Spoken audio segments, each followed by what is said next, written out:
on this private area, because we are more than responsible for this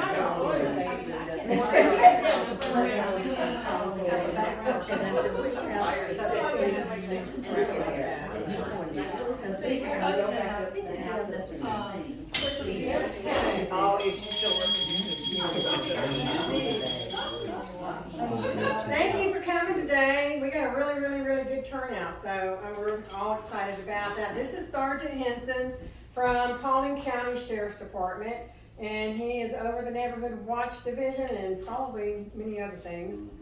So we're just going to let him begin and tell us all that we need to know about Neighborhood Watch. Sounds good. Okay. All right. Gosh, thank you guys for coming. This is probably, I've been doing this for a long time, and you guys probably have the best group I've ever seen. So this is kudos to you guys. We care. Yeah, that's awesome. Congrats to y'all. So we'll kind of keep it informal. I want you guys to feel like you have an opportunity to ask questions if you want to. But before we get started, I'll tell you a little bit about myself, and then we'll kind of briefly talk about, go over what we're going to discuss, and then give you guys an opportunity to ask some questions as we talk. So I'm Ashley Henson. As Ms. Val said, work at the Sheriff's Office. I've been at the Sheriff's Office next month will be 21 years. Born and raised here in Paulding County, lived here my whole life other than the time I was in college. My wife is an administrator over at Abbey Elementary. I've got two kids. They're freshmen. One's a freshman and one's a sophomore. They're both at Paulding County High School. And they are 9th generation Paulding County. So been here a long time. My dad was an administrator in the education system. My mom was a teacher here. Just I've been here my whole life. Love this county. Love the Sheriff's Office, and I love getting the opportunity to go and speak to our citizens in the community. So today we're going to talk about Neighborhood Watch, and I want you guys to understand what it is and what it isn't, because there's there are a lot of misnomers about what a Neighborhood Watch really is, and so I want to talk about what it is and what it isn't, and what the expectations that we have for you guys as our citizens, because you guys are a vital role. Without you guys, we can't have a Neighborhood Watch. And so with that, Neighborhood Watch was started, I thought that was mine, it's my ringtone. You're good. I thought it was mine, I reached down. Neighborhood Watch was started in 1972 as a collaborative between the National Sheriff's Association and the citizens. And basically what they decided was that there was no way that crime could be combated with just law enforcement. And so they realized we got to have a cooperative with our citizens, because guess what? You guys are our eyes and our ears. Because, and I'll do some quick math for those. Anybody lived here your whole life in Paulding County? Pretty much. Yeah, a few of us, a lot of us, many been here for quite some time. Yeah, so y'all have seen the county change, right? You know, when I was a kid, I don't know, there was probably maybe 25,000 folks in the county. I can remember when there were 2 red lights, one downtown at the courthouse and one at the McDonald's on Macklin right there at the plaza. And so now I think we've got, I think there's like 74 red lights now. So that just goes to show you how much our county's growing every day. And so we'll do some quick math here. There's probably about 100 to 80,000 folks in our county. We've got about 313 square miles, and we've got around, it fluctuates between 200 and 225 sworn deputies. So people like me with a gun and a badge and the powers of arrest. And so you do the math. 200 deputies for 313 square miles to help keep 175, 180,000 people safe. The odds aren't in our favor. So we've got to have you guys as our citizens, as our eyes and our ears. And that's how Neighborhood Watch works. You guys are our best witnesses, because we can't be everywhere. How many times have you been riding down the road and you see somebody do something stupid, and you're like, man, I wish there was a cop here to get them to write them a ticket. I feel the same way when I'm not at work. Hey, where is somebody to come write this guy a ticket? So with that being said, we can't be everywhere all the time. So that's why we've got to have you guys. So what I want to do is I want to arm you guys with the information you need to help us be successful. And that's really what it's all about. We've got to work together to help keep you guys, your community, your little neighborhood safe, and collectively our county safe, right? So here's some key points that we want to think about. And I can already tell by being in here for 5 minutes, you've already got number one, you got it nailed. Check mark for y'all. It's knowing who your neighbors are. That's one of the biggest things about a neighborhood watch is know who lives beside you. All right, you're probably thinking, well, why is that important? Well, it's important because if you don't know who your neighbors are, and I always use this example when I talk about this. Let's say you've got a white pickup truck with some young men hauling a TV out. Well, if you don't know your neighbors, is that a burglary in progress? Or is that maybe a grandson coming over to get grandpa's TV to take to college? Right? If you don't know your neighbors, you don't know what's going on. You don't know if it's a burglary or if it's just him moving something out with permission. And so that's why it's important. And we're not sitting here advocating that everybody needs to hang out, every night and barbecue and hang out and all that good stuff. We just want everybody to know, hey, so-and-so lives at this house, they drive this kind of car, and which I know this is a 55 plus community, but, and I don't know if people have adult children that live here or not, but if you do, that's fine, but at least know who those individuals are. If you have grandkids that may come by and visit, what kind of vehicles they drive, know who's supposed to be here and who's not supposed to be here. That's important because I'm sure with a lot of folks at home during the day, you see a car come in and you don't recognize that car, the red flag's going up and you guys are like, who is that? Where are they? And we're all nosy in nature, right? We all want to know who's going where. So combine that nosiness with alertness and you've got a great combination for having a successful neighborhood watch. That's the big thing is knowing who your neighbors are, knowing the vehicles, and having a means of communication. That's another key point to have. And I think you guys have a Facebook page, right? Yes. And so that's vital, is having a means of communication because the folks that live right up here, maybe the first house on the left, what impacts you may not impact this person way down here in the back, right? You have two different sets of needs and concerns maybe. So that's why it's important to have that means of communication. Facebook's a great way to do it. Is it a closed group? It's just for you guys? Good. Yeah, that's even better. That way you don't get any kind of people coming in from the outside and making comments. You guys keep it, I'm sure, about events that are going on, maybe things that are happening in the community. And of course, if anything suspicious is happening here in the neighborhood, you're letting each other know. And so that's important because like I said, what goes on up here, the folks in the back may not know. And what goes on in the back, the folks in the front may not know. So it's important to be able to share that information so everybody knows what's going on. Like if we have we were just talking a minute ago, one of the homes, there was a burglary. That's something that everybody needs to know about.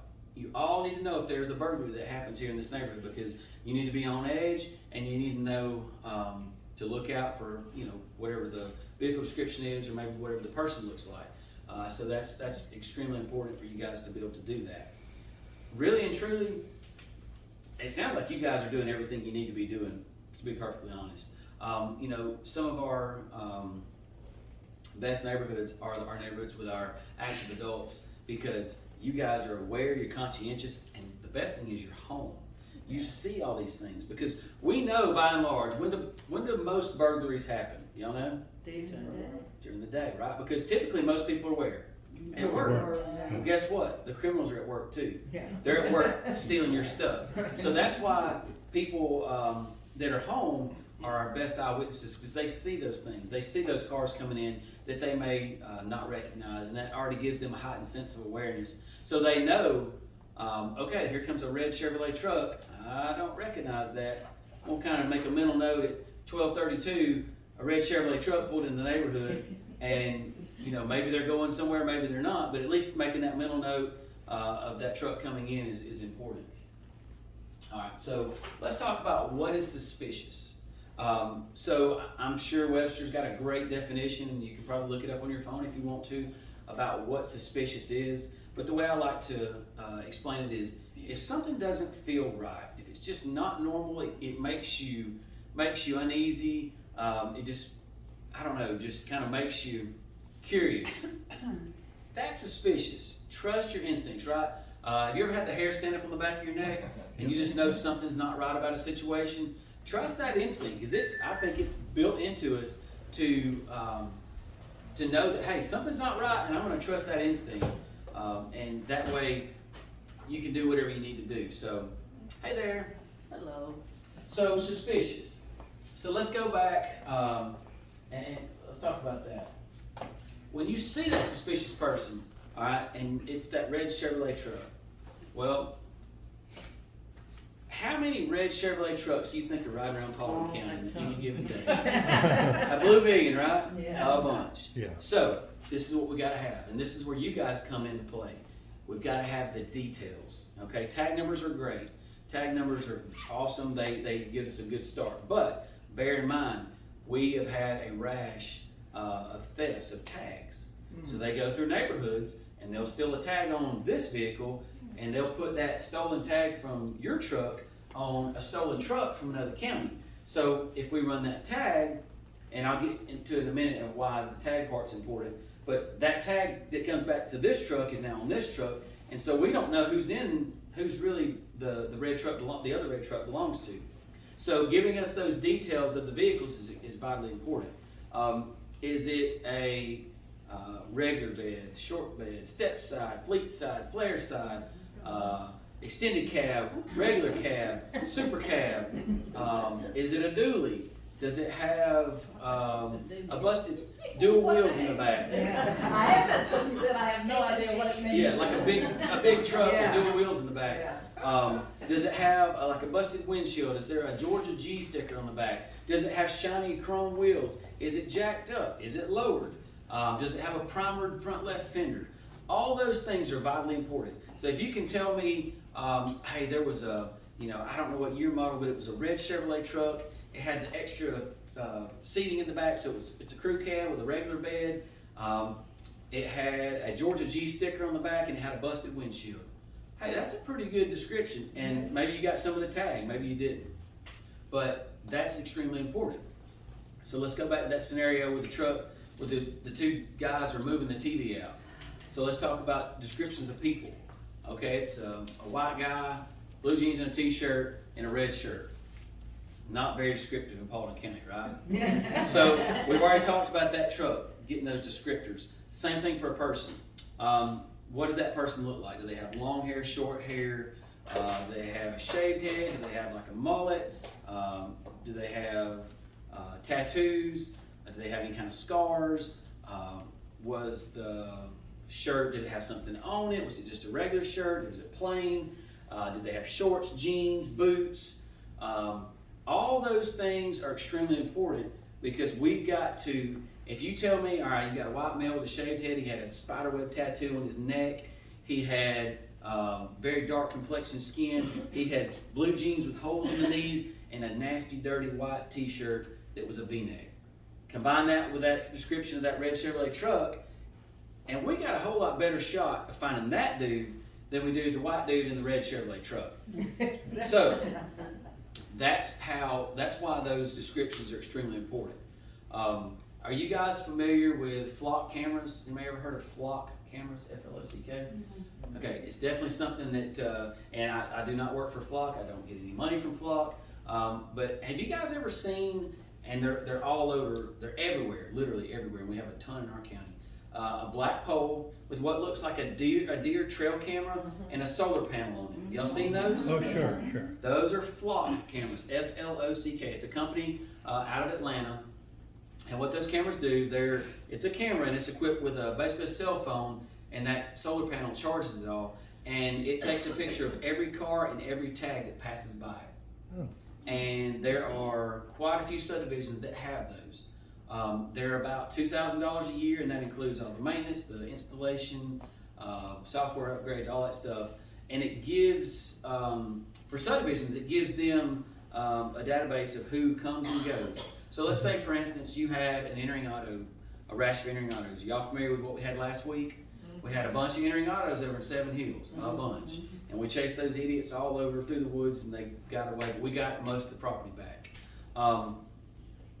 Those flock cameras will take that photograph, they'll time and date stamp it, and they can categorize those vehicles. So let's go back to that red truck. You gave me that good description of that red Chevrolet truck. Well, guess what? I can go in the Flock database and I can flag red Chevrolet truck, and between time parameters, it will show me every single red truck that flowed by those cameras in the area, wherever the area is. Then I can start ruling people out. Okay, I know it wasn't him. I know it wasn't him. Oh, this will not be one. Run the tag. Okay, this belongs to whoever. Well, we call whoever. No, little Johnny had that truck, so we find little Johnny. That's how we develop our leads now. Flock cameras are the way we're fighting crime these days. They are extraordinarily important. The county's got, I can't even remember exactly how many we've got. So when you say that you can run the, I mean, if we were to have something like that, you would have access to that database? If you guys granted it to us, because if you guys decided to do that, you guys would be paid for it out of your HOA dues, presumably, and you would have to give us access to your list. If you didn't, you don't have to. Why wouldn't we? Right, exactly, and that's what most people. That's why most people do it, because you can't do much with that information. No, we can. That's how we fight crime, and they're all over the country. But start looking around as you guys drive around. You'll start seeing them everywhere. They're all over they're everywhere. I mean, they're in subdivisions. They're on the sides of roads. They're all over the map. They're literally all over the country, literally. And it's the way we're fighting crime. So you combine that with home camera systems, and that's the way we're fighting crime. We're fighting crime with technology now, because if we don't have that technology, there's so many people, it's hard to figure out who's committing these crimes. So here's what's important, and if I think probably the most bang for your buck, if you guys want to make your home the safest, my recommendation is getting a home camera system. Whether it's Ring, Nest, in my opinion, it doesn't matter. Obviously get online and research what the best option you feel like is for you. But I would highly recommend everybody having at least one camera at your home. And we also have a database. It's called Paulding Sheriff's Camera Connect, and you can go on the database and you can input your information. You know, John Q. Public, I live at 123 whatever street, and I have 3 cameras. It does not give us access to the cameras. It just lets us know that John Q. Public has 3 cameras, and if there's a crime, that we can call John Q. Public and say, hey, Mr. Public, can you look at your camera system between the hours of here and here and tell us if you see anything? You might call back and say, yeah, I've got a white Ford truck leaving at 2 a.m. Great. We take that, maybe get a tag, put that information in the flock camera, and then that's how we're rolling. So, yes, ma'am. How do you register your cameras? I'm glad you asked. So, who's got a smartphone? Awesome, most everybody, right? So we have the sheriff's office has an app. It's called the Paulding Sherriff app, and it's free on Google Play and on the App Store, the Apple App Store. And you can go in and type in Paulding Sherriff, and yep, Miss Val's got it. Oh yeah. You just type it in. It's a free app to download, and it will get you connected with all kinds of stuff. So we have a quick link to our Paulding Sherriff Camera Connect on there where you can input your information via your phone. We also have a link to our sex offender registry. If you want to see who the sex offenders are in your area, literally, I'll show you. Please don't be in. Well, So, while you're, so look, I don't know if y'all can see all those red dots. Oh my God. Those are sex offenders in our area. So you can literally click on each dot, and it will tell you. does that like, when this one says like 101 and it's close to us, is that like he's number 101 of all sex offenders in the county? You looking for a rating system? Where does he live? Are they It all? might be, yeah, that's probably their, it's just sequential, I would imagine. It's not like he's ranked, like he's not as bad as number 1. This guy, Wayne Elliott Hicks, lives at 54 South 40 East Pass, and I just clicked on the number. I don't know him, but it gives you their photograph, it gives you their address, and he was convicted of aggravated sodomy. And it tells you exactly who he is, what he looks like, and it's for every single registered sex offender in the county. So that's one of the things that you can do on the app. We also have access to all of our social media accounts via the app. You can submit a tip, like if you know something's going on or you suspect something's going on, You can submit an anonymous tip. You can compliment a deputy. You can get jail information. If you want to know who's in jail, you can click on the link and it'll tie you in their jail. You can see who's in jail and what their bond is. If you have a loved one in jail, you can put money on their account. Be there. Yeah, if you know, that's the way they make their phone calls. They get commissary. You can do that through the app. If you're looking for a job, your application's on here. Recruiting information, so all that stuff's on here. Our Cops for Kids program, it's where we take children shopping. Less fortunate children, every Christmas we take them shopping. You can learn about how to donate money to that as well. Yes, ma'am. Do you suggest the cameras be inside or outside? I would say definitely outside. Inside, obviously, would be your choice. But I would definitely say outside for sure. Because people are going to come from the outside to the inside. So having both is even better. Depending on what system you get, there's some that have multiple cameras. There's some that's just the little doorbell and that's it. Depends on how many cameras you want. It depends on how tech savvy you are. It's not that hard, but sometimes it might be a little confusing. I just got my dad set up with some, and he is on that thing like white on rice. He looks at it, the wind blows, and it gives the little chime, and he's looking at it. You got to change your settings because it goes off all the time. And so actually I changed the settings the other day because I was with him and it went off like 10 times. He was just Johnny on the spot with it. But anyway, it's the way we're fighting crime these days. These sports pirates, you get a package from Amazon, they deliver it, these knuckleheads come down through here, they steal your package, and they take off. A lot of that has subsided because of the cameras. You can't hardly go in a subdivision these days without having a majority of the residents that have the cameras. And so I think it's great. It just deters crime. So I would definitely say that in my opinion is the best thing you can do to safeguard your house. Obviously making your property look appealing.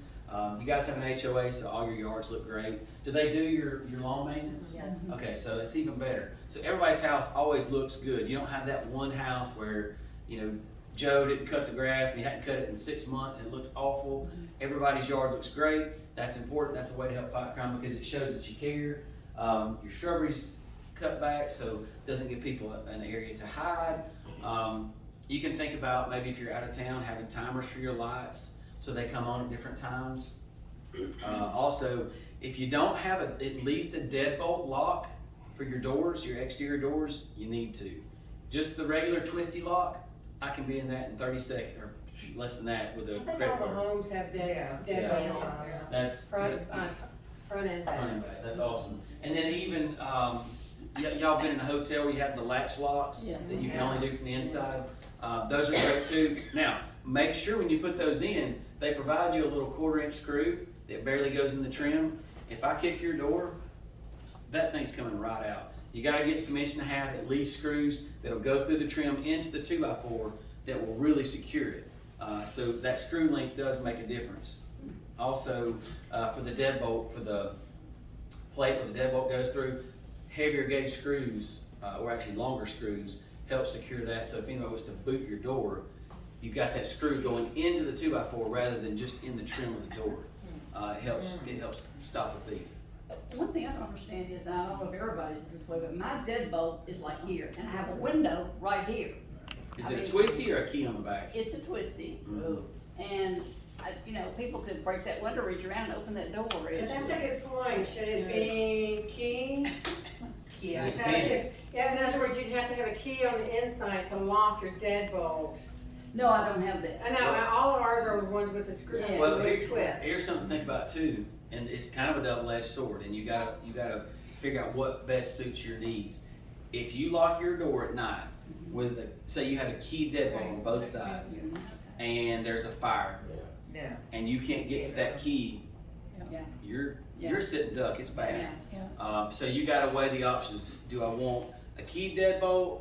Now, some people will get a key deadbolt and they'll leave the key in it. Well, You might as well have the Twisty. I mean, really, truly. But you got to think about those kind of things. If I do have a keyed interior lock, I've got to have a way to get out of my house if there's a fire or if somebody's after me. Yeah, most of our doors, actually most of them have the deadbolt where you have the turn on the inside, but it also has a handle that has a lock. Yeah, So you have two locks in the front door. right.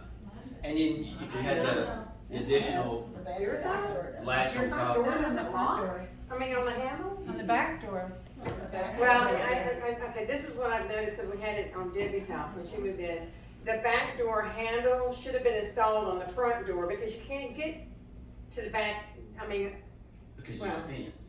well, some of them have fences, some of us are up higher, so you can't get to the deck. But the back door handle should have been installed on the front door, and the front door handle should have been on the back door. Yeah. Just And you can lock yourself out onto your porch. Uh-oh. Changed immediately. So, anything about securing garages? I mean, we can lock a garage door going into the house, but right. yeah, I mean, So, yeah, that's a good question.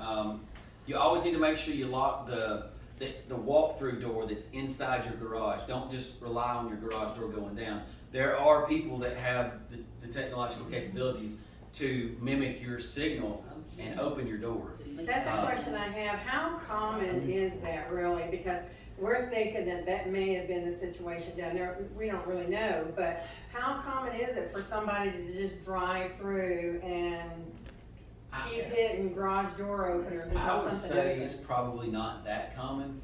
And if you have the inside door inside the garage locked with both the deadbolt and the lock on the handle itself, I mean, that's about the best you can do. But that's where the camera systems come into play. If somebody does pull in your driveway, your cameras are motion activated, so it's going to send you an alert that, hey, there's motion, somebody's coming through. So it's really hard to say. I mean, I would say that's probably not happening too very often. And if you leave your car in the driveway, Oh, yeah, it's we're got a opener. Oh, yeah. Yeah, that's true too. Yeah, if you leave your car in the driveway, it's got an opener, and they bust that out, they can hit that and go in. So that brings me to my next point. If you park your car outside, please, please, please, please, please lock your car and take your valuables out. Folks, if you have guns, that's awesome, but take them out of your car at night, bring them inside. That's what these knuckleheads are looking for, typically. They went up to Seven Hills and they pulled on handles. You know whose car was unlocked and they got stuff out of? You're not gonna believe me. Sherriff. Not one of ours, thank gosh, but it's happened. It was a police car from another jurisdiction that lives here. Left his dang car unlocked. Thank God he got his guns out, but they got a gas mask, they got a vest, they got some other And he equipment. left his police car, oh, wow. Left his marked police car unlocked. So please, please, please lock your cars, remove anything valuable you don't want to get stolen, because it's just, if you haven't been hit, it's a matter of time. There's a rash going on right now. That's probably, I would say, if you had to ask me what's our biggest crime, I would say that, entering autos. Entering autos and thefts are our biggest crimes that we face every day, because we are what most people perceive as a sleepy little rural community. And most folks move out here because it's quiet and it's safe, and we're proud of that fact. But that also invites criminals to come out and prey on our kind-hearted nature, I guess you could say, because we think, well, I can just come in and not lock my car and go on in the house and do my thing and not worry about any of that. But I'm telling you, I have a question. We seem to, and I touched it briefly on a few moments ago, but we seem to have a rash, an onslaught of solicitors. yes. And I looked on Paulding County website, and they don't have any ordinance or law that says that they can't solicit. And they said that, we can have our no soliciting signs up, but it takes each individual resident to call and report that. And we can call a non-emergency number, which is on our little magnets right there. But do companies register and get permission from the county to solicit? There Do they get is. permits for it? Yes, there is, and I think, I'd have to double check, but I'm pretty sure you can get a peddler's license from the probate court. I think it's the probate court. But Yeah. if that's the case, then they should have that with them when they come, right? They should. So these companies that are just dropping off these young men into communities with no water, no lunch, no transportation, probably don't have that peddler's license. Probably And so these companies that are going door to door to door to sell security systems, that seems to be, Don't buy that. that seems to be the problem right now. And the answer is, and Don't nobody answer ever the likes to door. hear this answer, is that's a public street. Anybody in the world can walk up and down that street. They can walk on your sidewalks, they can walk in your street, and anybody can walk up to your house and knock on the door. It's not illegal to come to your house and knock on the door.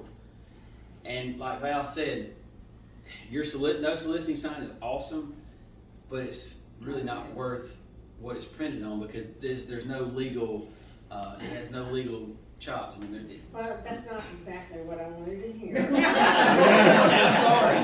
No, it's not. Nobody ever wants to I hear guess it. my point being though, I mean, we got them, we've got this neighborhood watch thing, we're gonna get kicked off. My other part to that is so it has a non-emergency number that we can call. Mhm. But if you're only 200 strong with 13,000 people, what's the likelihood of us getting that person removed from our property? So here's what you need to do. Number one, if they come to your house, say I'm not interested, close the door. Yeah. Better yet, if you're not interested, don't even open the door. If you don't know them, don't open the door. Please don't. Because if they see a senior adult, I don't want any of you guys who put in a position where they might feel like they're going to take advantage and push you down and try to go in your house and steal some stuff. If you don't know that person, don't open the door. Call us and say, hey, we got a solicitor, and ask to meet with the deputy and say, look, this person is not wanting, can you please talk to them? We understand you can't make them leave, but we can talk to them and we can encourage them to leave. We can say, hey, buddy, these folks are not interested. You might want to find somewhere else to go. Excuse me, are Yes, they ma'am. allowed to come on private property? Until you tell them they can't.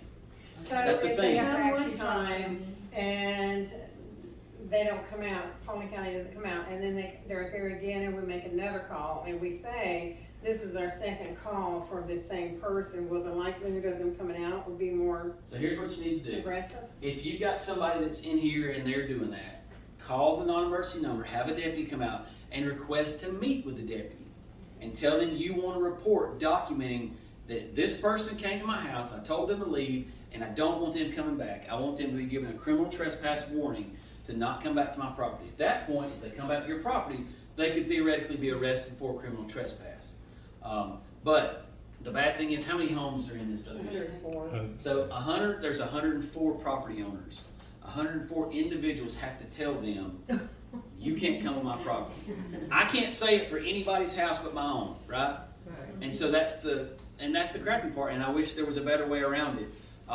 But if you call and you're diligent and you say, no, I want the deputy to come meet with me, I want a report documented, I want this person criminal trespass, I do not want them back on my property, and go that full route, you're gonna have a better option of keeping that person out, right? So that would be my recommendation. And ask the deputy, say, look, we understand, we know you can't kick them out, because this is a public street, and these are public sidewalks, but can you please encourage them to go somewhere else? This is an active adult community. We're not buying security systems from some dude walking up down the street. We don't want them here. And I would be willing to venture a guess that they're going to do that. And if they don't, have Val call me, and we'll get that addressed. Because we obviously we can't physically move them out of here, but we can talk to them in a way that's polite and courteous and encouraging for them to go somewhere else. Because really, I mean, who wants to be somewhere they're not wanted, right? Well, I think the problem is that they're just being dropped off, so Yeah. They don't have there's anywhere to nowhere go. there for them to go Yeah. until they're picked up way after dark at night. Then they use their neighbors, our neighbor's name, say they said Right. Yeah. to come over. They do. Yeah. Yeah. And also, with that being said, if somebody ever comes to your door and says, hey, I need to borrow your phone, those days are done, guys. If they don't have a cell phone, they're running from something. Yeah. Do not let anybody in your house to use your phone at all. But you're exactly right. They drop those folks off, and then the deputies can, I mean, you can ask, can y'all please give them a ride somewhere else? And a lot of times we can give them a courtesy ride elsewhere. But when we talk to them, we typically try to do it in a way to where they're encouraged to leave and not come back. Because you can tell when you're wanted and when you're not wanted. Right. And when deputies get called out multiple times, and y'all know, y'all been, y'all are mature enough to know that the squeaky wheel gets the grease. Right, right. And so you keep calling, we're gonna get tired of coming out. I mean, I'm just being honest. We're gonna get tired of coming out, and we're gonna take care of the problem one way or another. We're gonna remove that person. So we have one situation already currently, and it seems like it's mostly in the summertime, but it's this white van, and he has ice cream stickers stuck all over his van, and he goes through the neighborhood like at 40 miles an hour. He'll never And sell he's it got again. ice cream music playing, and he looks like a nasty, nasty man. So sometimes when our grandkids are walking, they like to take a little walk. I say, you can go down to the stop sign, but if you see that ice cream man, go to anybody's door that you can and ring the bell and let them know. But I mean, nobody can buy ice cream from him because he's going too fast. So I just wonder if he's not just casing the place. He could very well be. Might be a situation where he works for somebody and they're tracking his movements via GPS, and he's got to hit X amount of subdivisions. Could be something like that. Well, his sales are down. Yeah. Well, he probably knows that this is not somewhere. I don't think he's ever even, he's never stopped. He's never sold an ice cream here. Yeah. So you would think if that's the case, they wouldn't. Yeah. He wouldn't come back. He goes up and down Fry Road too. Yeah. Oh, does he? Yeah, because we've seen him, remember? You said, gosh, he was going too fast, I can't get out there. See, and that's the other thing that we're gonna talk about, because the way these homes are built, most of the major living space is not on the front side of the house, it's on the back side of the house. So you usually have the garage, you have a spare bedroom and So you can't hear bathroom. everything. You can't see everything and you can't hear everything. I can't hear what's going on in the house next door to me. Yesterday when the lightning struck, I mean, not only did it blow everything out, but it set the alarm, the smoke detectors off. Nobody heard them. Oh. And they're low. Yeah. They are.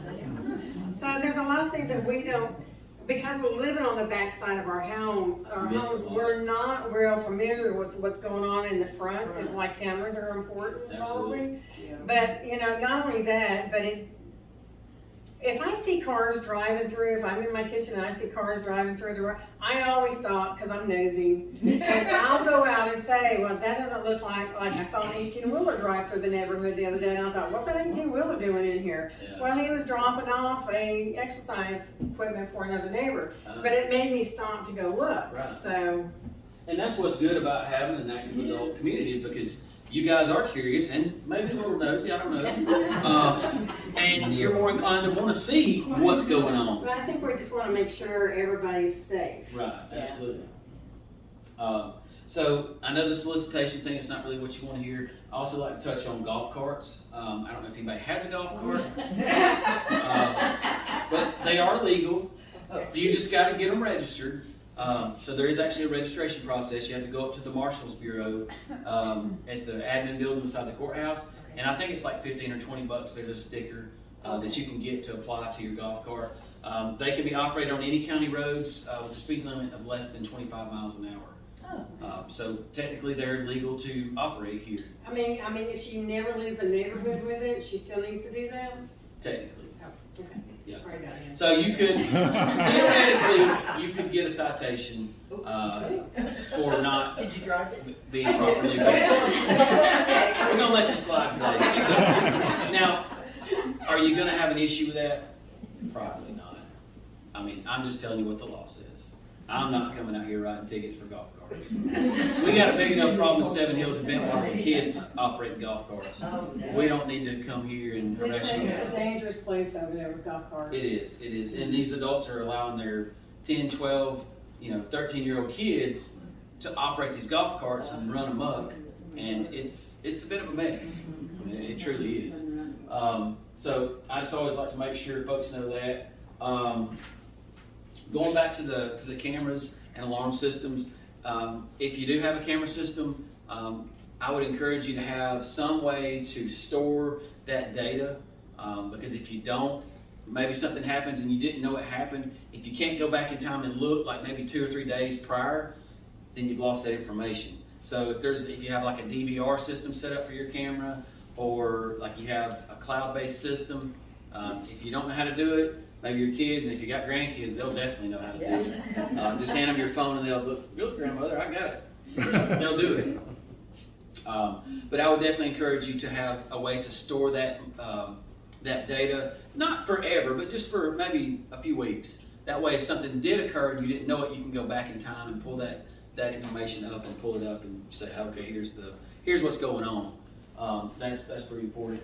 Also, alarm systems are great. If you got an alarm system, that's awesome. Couple that with a camera system, and that's probably the best bang for your buck for protecting your property. Now, have y'all ever seen the Brinks or ADT commercial where the mom and the little girl are sitting there at the house and the guy with the mask on busts the window out, and all of a sudden the police show up and the masked man runs away and gets caught, and it's a happy ending? Guys, it does not happen like that. I'm just going to be the bearer of bad news. It does not happen like that. Now, it's a great start, and they're great tools, but you got to figure. So when that alarm goes off, there's a certain amount of time that passes, and then typically they call the homeowner first and say, hey, your alarm's going off. Did you set it off? Nope, didn't set the alarm off. So then they call the 911 center and they say, I got an alarm at 123 whatever street. And then the dispatcher keys in the information, sends it over to the other dispatcher, who then dispatches a deputy. If it's just a regular alarm, it's going to be of a lower priority. So things of a higher priority that are in progress, like robberies, car accidents with injuries, rapes, murders, all those things that are of a higher priority, those are getting dispatched first. And then that alarm call is going to be of a lower priority, unless there's aggravating circumstances to that alarm.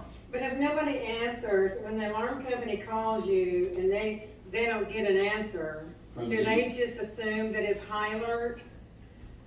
No, it just depends. It depends if there's like a glass break, or if it's motion, or if it's like, it depends on the kind of alarm. But typically it's going to be of a lower priority, unless there's like an alarm hit, like where you hit the actual police button on your alarm system. You know what I'm talking about? That would be of a higher priority. But typically, if it's a lower priority, it may not be answered as quickly as you might think it should be answered. And going back to those numbers, our guys and gals are strapped for, I mean, we're hurting for help. I'll be honest with you. We need more deputies. And so it may take a minute for us to get here. Now, with all that being said, it's still good to have that alarm system in place coupled with a camera, because if you're not there and your alarm goes off, boom, you get the alert on your phone. Oh crap, there's 2 dudes in my house. You can call and say, hey, I live at 123 whatever street. There's 2 guys breaking in my house right now. That's high priority. We're coming, lots of sirens. We're coming as quick as we can get there. So that's how you couple that alarm system with that camera system. And to me, that's your best bang for your buck as far as keeping your property safe. I have a question. Yes, ma'am. If I'm not home and somebody's in my house, I'm not as nearly as concerned as if I'm home and Right. somebody's coming in. I just lost my train of thought. I'm sorry, I'm 76 years old. Do you think the fact that the alarm system is going off and it's saying, you know, Oh yeah, this that's is our definitely man, true. would you think that would Absolutely. serve most criminals, or? Yeah, that audible. Any?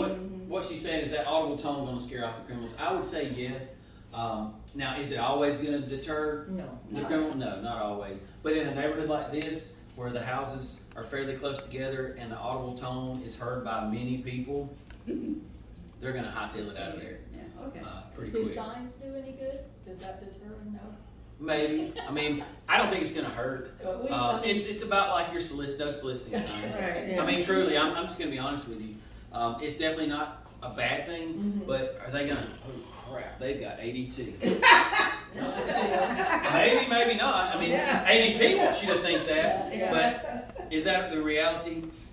They're probably going to see the cameras. And if the no soliciting sign, like if you have one in your yard where it's your yard, does that do anything to, you said they go up and down the sidewalk, but Yeah, I I mean, think you're beating a dead horse. yeah, not really. I mean, they can still, anybody can walk up to your door and knock on the door. okay. And then they have to be personally told, you're not welcome on property, please leave. And at that point, they have to, or they're supposed to leave. They Or if you have a big dog that barks, they move Right. right away. And most people are gonna be scared of a big dog. Those are, having an animal like that is a great tool because they're gonna scare some folks off. I've got a big dog and he barks loud. I can't get Amazon in my house because he barks and he doesn't like people coming to our house. So my mother-in-law lives next door, so we have to get any of our deliveries next door. Oh, Yeah, so anyway. All right, so kind of summarizing everything, Neighborhood Watch is a community collaborative where you guys collectively work together looking out for each other, which is what you're already doing. You're already doing a Neighborhood Watch. I mean, you guys are probably one of the best neighborhoods I've ever spoken to be perfectly honest. The big thing now is to get organized, where you need a coordinator who is basically the liaison between you guys and us, because I can't have everybody calling me asking what happened down at Joe and Martha's. You know what I'm saying?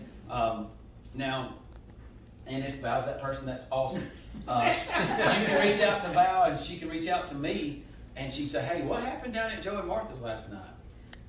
And I'll just be honest with you, if it's something that I feel like everybody needs to know, I will be happy to tell you. If it's a burglary or something like that, but if Joe and Martha are having a little spat again, and Joe's been in the sauce and he's a little, and it's a little bit of a domestic situation that doesn't impact anybody, I don't want to be telling everybody's dirty laundry because we're all adults and nobody's perfect. So what I would probably tell her is that there was a dispute between folks in the residence. There's no danger to the community, and kind of leave it at that. Now, truly, if you really wanted to know, you can file open records and get the reports and all that stuff. But I don't want to be spreading people's dirty laundry.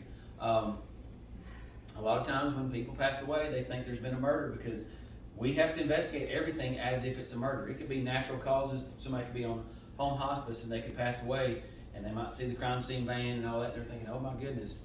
Obviously we would say, there was an unattended death at the home. There's no reason for alarm. And that way everybody knows that it wasn't a murder or anything like crazy like that. But having that structure where you have the coordinator and then you could break the subdivision down into sections, have block captains, and then the block captains report to the coordinator and the coordinator reports to us, and then we can disseminate any information or answer any questions that you guys might have. But the biggest thing, and you guys are already doing that too, is the communication. You're already communicating, you're already talking, you guys are a very cohesive group, and I mean, to me it sounds like you got it licked. You got it going on. I don't think we have it licked yet.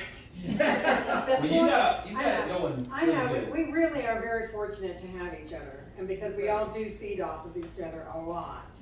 But, when I count the people in here, we're 23, 24 strong, we have 104 residents, so we have 1/4 of our community here that is interested in keeping your own home safe and our neighbors, but we're on the lookout for everybody that's around us too. So we've got to be willing to share all this information, and Mo will be able to share the video that will be helpful. But I think we, as a 55 plus, and most of us are way over 55, we have a lot of work to do for this.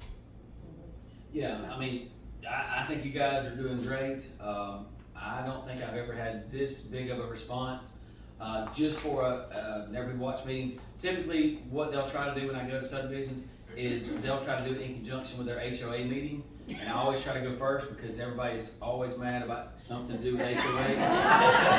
So I do my part and then I leave. I had to get up and referee one time. They got up and were screaming at each other and I said, look y'all, we're not doing this, not while I'm here. It was bad. Wow. Oh yeah. So we are blessed in many ways. I promise you, you guys are blessed. Trust me. There's some tough neighborhoods that they just don't get along at all. So you guys truly are blessed. And you got a beautiful property, you got nice amenities. One thing I do want to touch on, and I don't think you guys have this issue, but I do like to talk about what the difference is between civil and criminal. So with your amenities area, it's overseen by your HOA, and I doubt very seriously you guys would have this issue, but in a lot of subdivisions we have problems with people not paying their dues. And so the HOA president will call and say, hey, John's up here and he can't be in the pool because he didn't pay his dues. We want you to kick him out. Sorry, we're not the pool police. We're not kicking John out for non-payment of his HOA dues. That is not criminal. That is civil. So what you guys, if you ever had that problem, you'd have to go through your, I'm sure you have attorneys that represent the HOA. You would have to find the person and then ultimately maybe put liens on their property if they continue not to pay their dues. Now, if there is a dispute, certainly call us. We'll maintain the peace and keep the peace. But we're not going to come out and tell John he's got to leave solely because he didn't pay his dues. So I always like to make sure I let folks know that we're not the pool police. Now, if there's an issue, call us and we'll be happy to come out and referee and try to keep the peace. But we're not going to kick folks out for not paying their homeowners' dues. There's civil recourse that can take place in those situations. Trying to think. Y'all, if you see something, do not be afraid to call 911. All right? If you see something, don't call Val first. Have her call me. Call yourself. Y'all remember the game telephone? Where I tell her, and by the time it gets back to this young lady, it's something completely different. It's the same way. When you, if one of y'all calls Val and she calls me, and then I have to call dispatch, that whole situation's gotten discombobulated. So if you see something, say something. The non-emergency number to our dispatch center, and it's on these magnets, but it's 770-445-2117. If you see something that you don't feel like it's an emergency, but you still need law enforcement attention, call that number. It gets you to the same people that answer the 911 lines. It just doesn't tie up a 911 line. So say you had something and you called this number and a 911 line rang. They might put you on hold to answer the 911 line, and then they would come back to you. But if you see something in progress or something you think needs immediate attention, dial 911, okay? That's what it's here for. So we could call 911, I mean, we could call a non-emergency number because we might be afraid to call the 911 and they may escalate it based on Absolutely. What it is to the 911 and send somebody It's else. the same people. Okay. It's literally the same people. But if you call the non-emergency number, if the 911 line rings, which there's multiple people answering phones, they're going to put you on hold and answer the 911 line. Also, did you guys know that you can text to 911? Did you know that? No. Sure can. So in the to field, like where you're typing in the number to text to somebody, type in 911, and then in the where you're texting the words, you could say whatever you need to say. My home's being broken into. I live at 123 whatever street, and they can have a text conversation back and forth with you. Paulding County was actually the first county in the state of Georgia to have that capability. And it was designed for domestic violence situations, maybe where a woman might be getting abused, where she couldn't call 911, but maybe it's okay to text, or in an abduction situation, maybe you were being abducted and you couldn't call, but you could text. And most counties have that capability now, but you can certainly text to 911 if you have a situation where you can't call. So what we say is call if you can, text if you can't. And that goes for any situation. And we like to make sure folks know that we have that. Because did anybody know that? No. Yeah. It's a great feature. Tell your family, tell your friends, kids, grandkids, whoever. It's a great feature to have if you need help. Hopefully you won't ever need help, but if you do, it's definitely a great feature to have. Trying to think of what else. I think I've hit most of the high points. Does anybody have any questions? How do you feel about us having guns? All right, good question. So, questions, how do I feel about citizens having guns? I think it's great. Everybody that has the legal right to carry a gun, I feel like if that's what you want to do, that's a great option. Now, here's the caveat to that. If you're going to carry a gun, know that weapon system forwards and backwards. Know how to unload it, know how to load it, know how to fire it, know how to make it safe, know how to clean it, know all the functionality of your weapon system. The worst thing you can do is get a gun that you don't know how to use. And you're sitting there doing this, that's the worst thing you can do. Because they're going to grab that gun and either shoot you with it or whack you upside the head with it. I was thinking more lines for shotgun. In my opinion, Just hearing that. In my opinion, a shotgun is your best option for a personal home defense weapon. Wow. Absolutely, because you put a 3-inch buckshot down the hall, That's about what, 8 or 9 9mm projectiles going down range. That's going to stop whatever's coming. And if it doesn't hurt, if it doesn't kill them, it's going to definitely deter them and send them the other way. Can you put that on your homeowner insurance? And you don't have to be accurate with a 12 gauge. You just got to be close. That, in my opinion, a shotgun is the best home defense I don't weapon. have one, maybe. But yeah, so I think if you're legally allowed to own a gun and you have the proper training, I think that's a great home defense weapon. The problem we see is a lot of people don't know how to use their gun, Yeah. and it can be more of a hindrance than it can help if you don't know what you're doing. Does Paulding County have a class for how to use, guns? Mm-hmm. Actually, we do, and I was about to talk about that.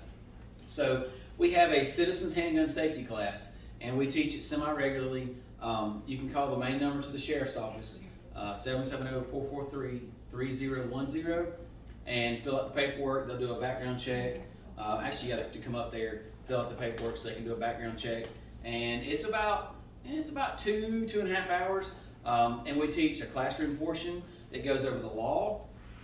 And then we actually go out on the range and we shoot with you. And we teach you about your gun, the functionality of it, how to load it, unload it, make it safe, proper stance, proper trigger pull, safety procedures, all those things. And it's been very well received. And I teach a portion of that class. I'm a firearms instructor also, and so it's a really good class. And we offer that. I don't know when our next one is, but It's probably online, we can look it up. I think it is. And I can't remember if it's on the website or not, but I think it is. So one other question I had is that when we had our previous management company told us that you could offer up, and I think I sent you an email tagged to another message about offering up our clubhouse in the evening time, especially in the winter time.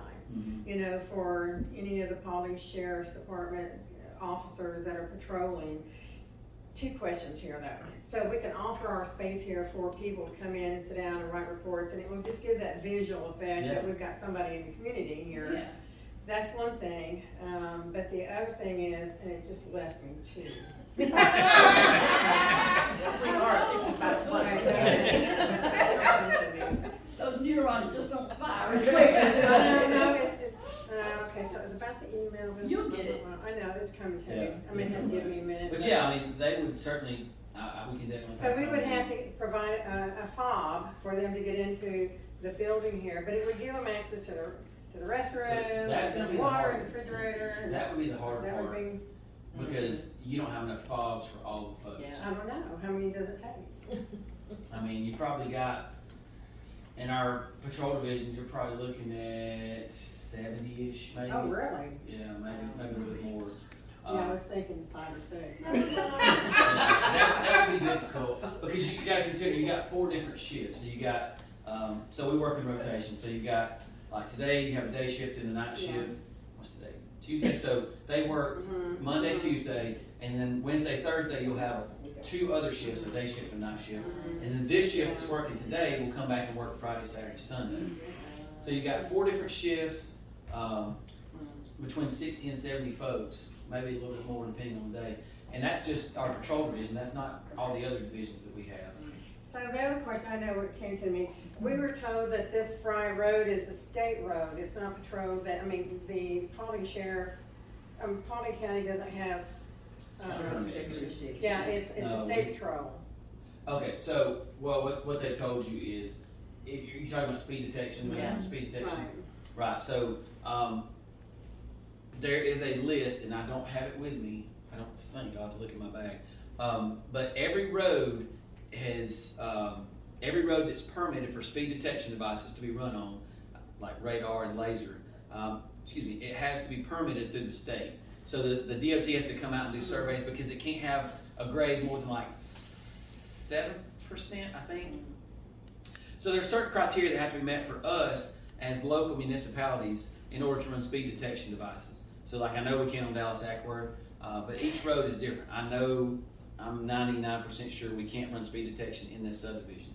Now that does not apply to the state patrol. State patrol can run speed detection on any road, in any county, in any city, in the state. But can Paulding County run, On Fry. On Fry? I don't know, I'll have to check. I can't remember if Because it's that permitted. road, with the construction that's happening up here at the top end of Fry and Mount Tabor, we all know that that's all gonna be linked in together soon, Right. and they're gonna be shutting off this end of Fry, I think in December, so everybody will be coming in on the lower end of Fry. But this Fry Road is like a speedway. It Okay. is. I mean, there is no speed limit out there, Well, you it's know. even worse in Ivy Gulch. Yes, it So we is. think we It don't is. live over there. Yeah. Cause that's the way we all take It's even 57 worse. hills. Yeah. It's even worse over there. Yeah, but so there's, we just don't know if it's Paulding County or if it's State Patrol. I'll have to look, if you'll help me remember, Okay. I'll look on my list and see if it's permitted. And if it's permitted, then we can run speed detection on it. If it's not, we can't, but the state can. So So we another need to question, befriend the state. yeah, I don't know anybody in the state, I know Paulding County. Well, they So- changed the dang often. Yeah, so the other question is that we have a lot of residents that live down on the south cornucopia. We have one, I don't know if, Jackie, I don't see Jackie here, but there's some residents where this road, this fence goes down and it comes around on South Cornucopia, but there's a section that there is no fence. And D.R. Horton, it was D.R. Horton's decision back behind your house and, yeah. And your yeah. house. So your house does not have a fence, but up towards Patty's on South Cornucopia, none of that has a fence around till the front gate, which goes down behind Mary and them's house, okay? So the question being, a lot of people are concerned because, one, the rezoning up here, if we can stop that, that will be good, but it's just gonna continue. And so, the foot traffic, I don't know if you're pedestrians or whoever it is that's just walking off of, there's not a lot of people that walk on Fry Road because it's just way too dangerous. I mean, they have to put their lives in their hands to do that. But there is traffic, and so people are concerned about how do I stop that? And so the only thing I know to tell them is that they're gonna have to pay for a fence to be put up, and motion detector lights, which there's HOA guidelines on that too, of course. You know, so is there anything else we can tell them? I think that's probably your best course of action is trying to put up a fence. And what stinks is that the developer should have probably done that. And Now, clearly, the developer, we still have tags with 4-star, they're not out of here yet, but it's the builder yeah, that put the fence up. okay. Yeah, I mean, theoretically, they probably should have I done wonder- that. I wonder if we can get the developer to do that. Yeah, I would say it's worth We it, could worth a try. try. But yeah, aside from building a fence, I don't know what you can do to stop them. Obviously, people, if you tell them not to come back, they're not supposed to come back, but they're gonna travel the path of least resistance, right? Yeah. If they're coming to and from wherever, they're gonna cut through, especially kids, cause they don't care, they're gonna zip through wherever to get to wherever they're going. But if you have a fence, that would certainly, at least, Like a you little would think arch. slow it down and make them go around.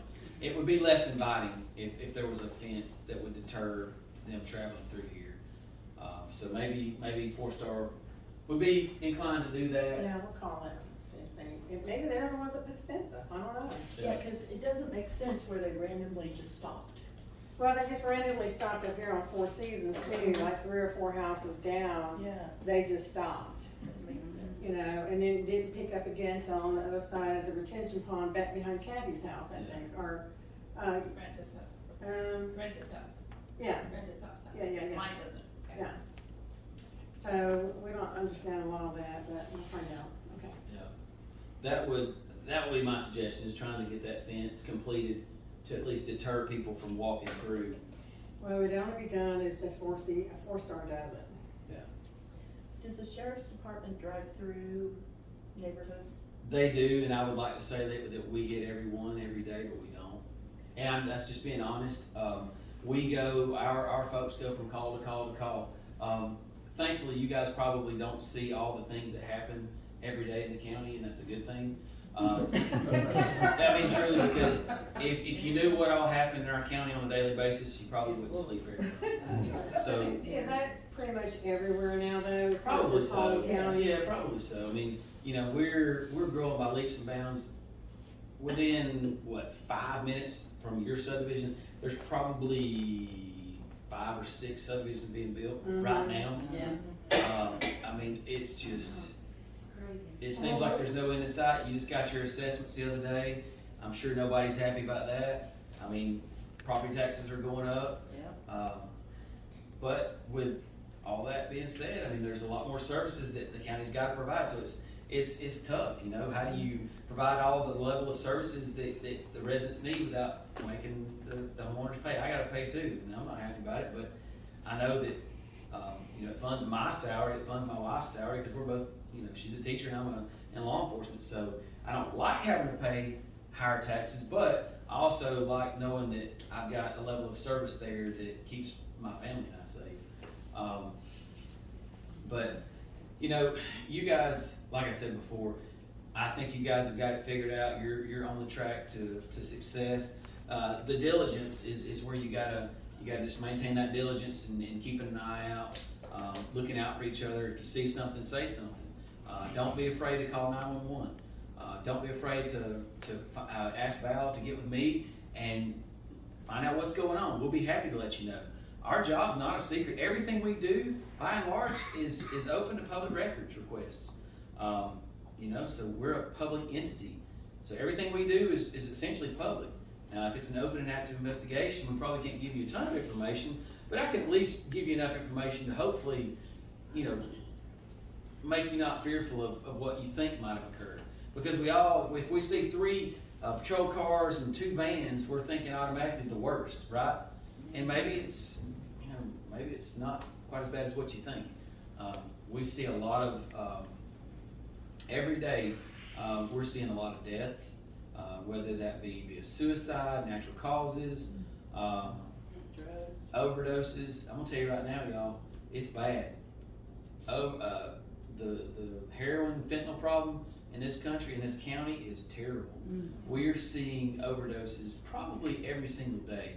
Of those ones we're seeing, I'd say, and I don't have any data to back up what I'm saying, this is just purely speculation, but I'd say we're seeing a death at least once or twice every week or two.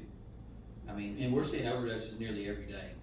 And we're seeing the same people overdose regularly.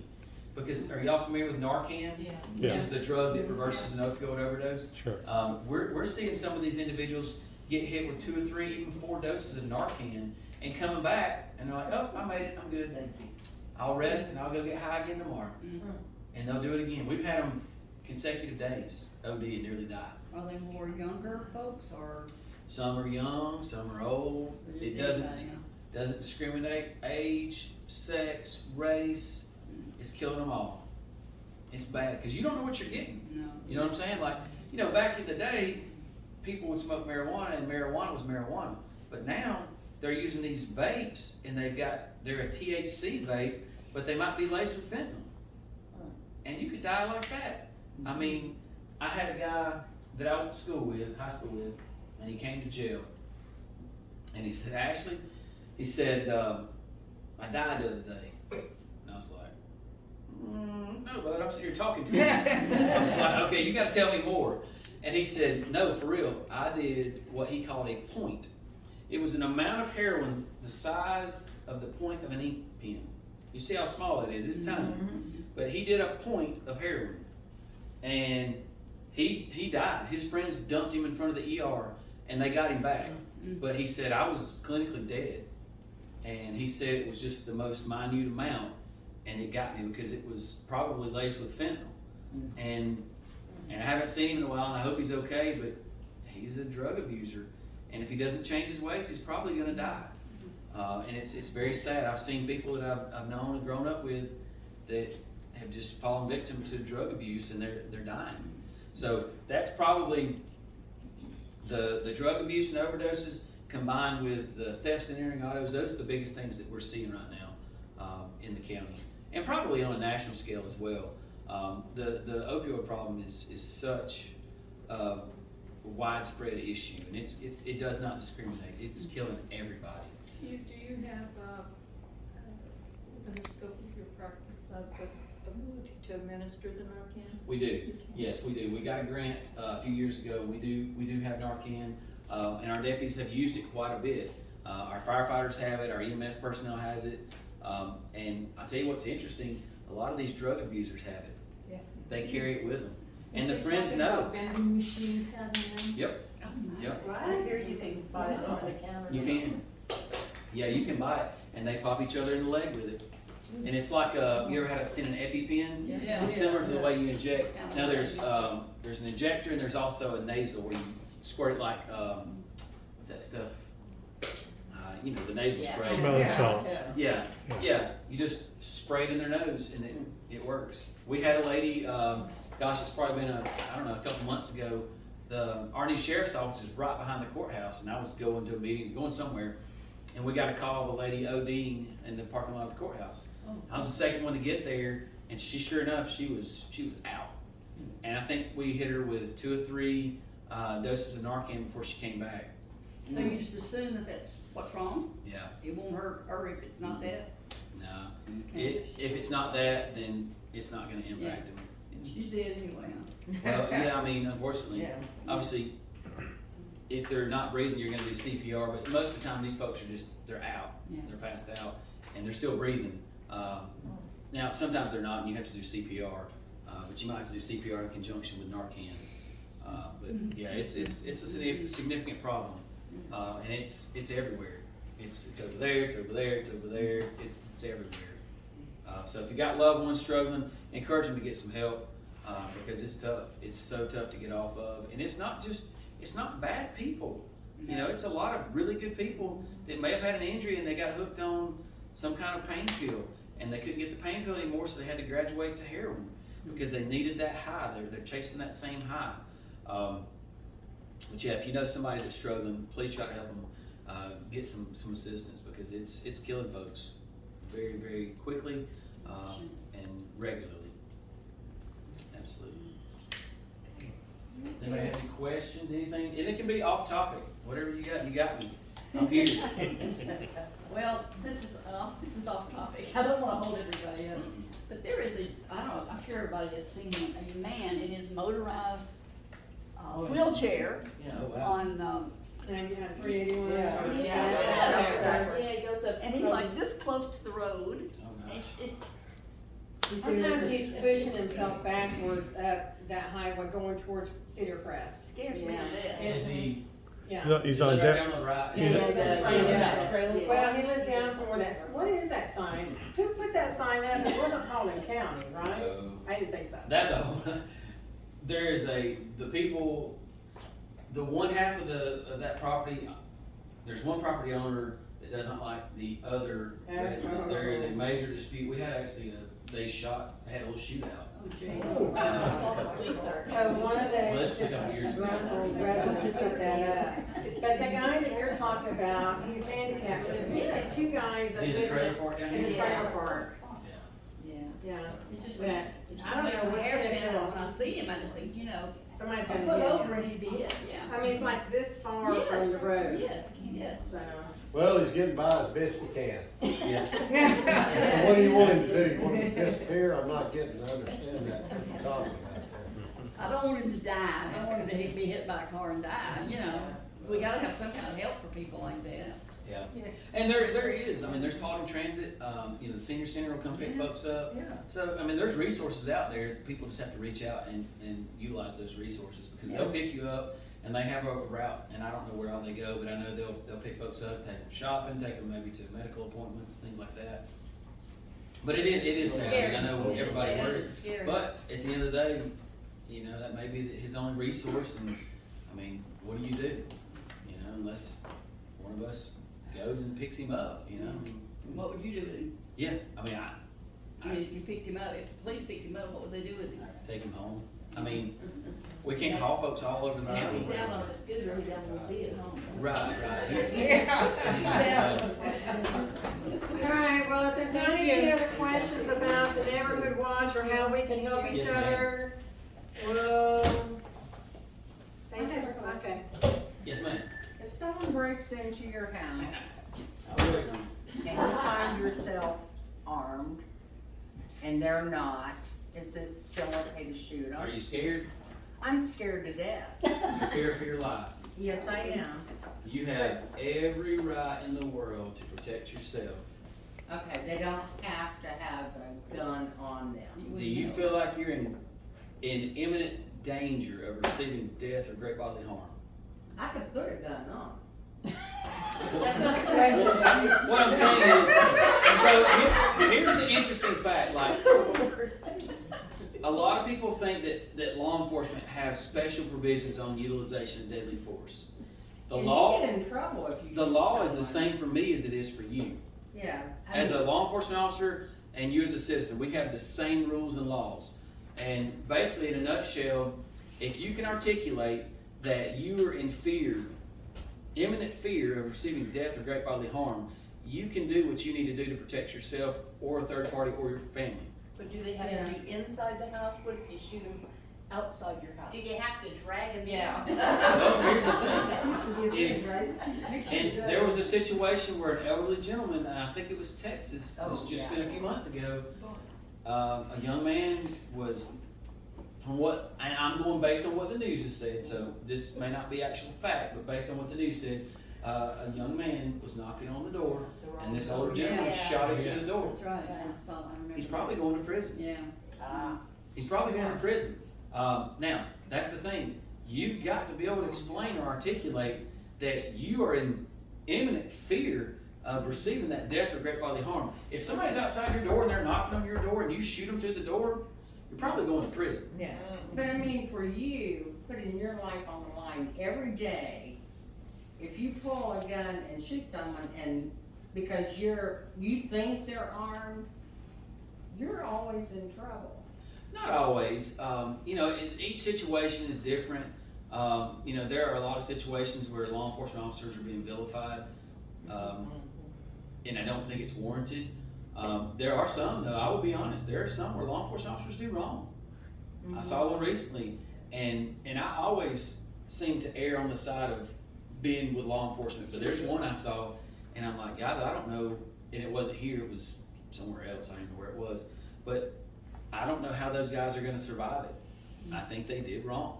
Sometimes things happen. Sometimes people mess up, and they make mistakes. Well, they're human. Yeah. There was the situation in Atlanta where the guy was shot by officers. The city made a rash decision and ended up firing that officer and charging him. And he has been exonerated because they made a rash decision based on public pressure. Yeah. Are officers always right? No, absolutely not. But you got to look at all of the information that's out there, and you got to look at everything before you make a decision. The court of public opinion reacts very quickly. So, each situation is different. If you've got somebody and they are actively kicking your door, boom, boom, and you're scared to death, and that door flings open, and there's a crazed-looking man coming in at you, and you shoot that guy, you're going to be okay. I don't see a jury convicting you at all. Now, if you got somebody and you blast through that door with a shotgun and you kill them, and that's just some Girl Scout troop leader trying to get you to buy some cookies, you're going to prison. Yeah. So each situation is different, and it's all based on the fact whether or not you are in fear and you can articulate and explain why you did what you did. And obviously there's a lot more that goes into it. Immediacy of the threat, like all these things, is there a weapon involved?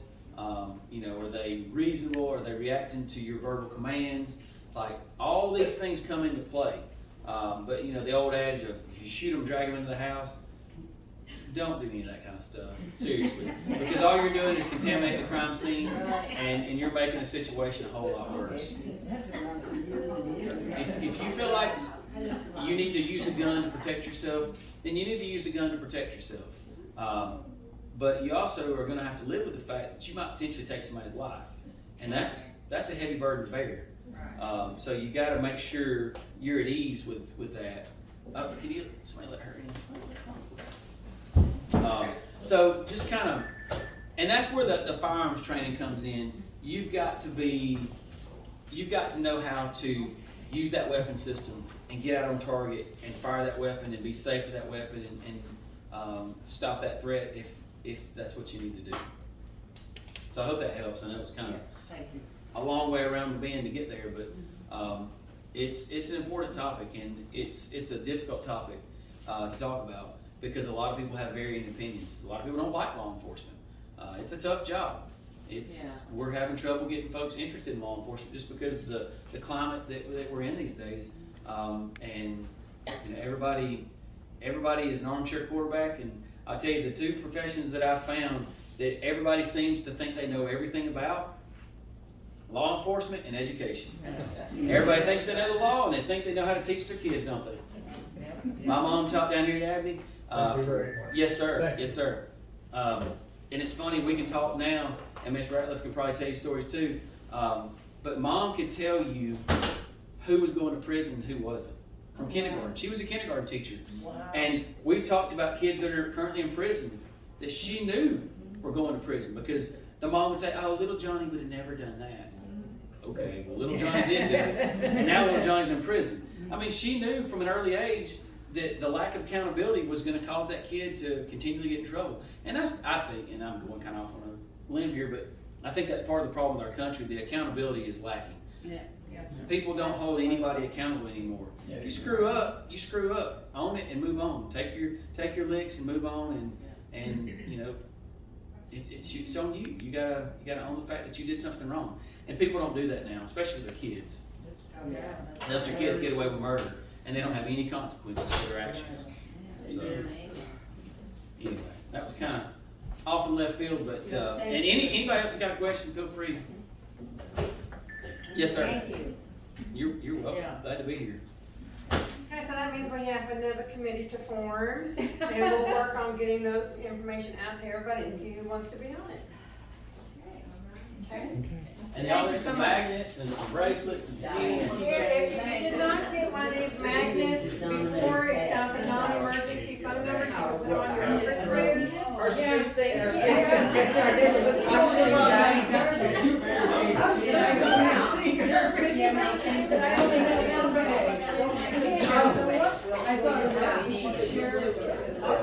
She probably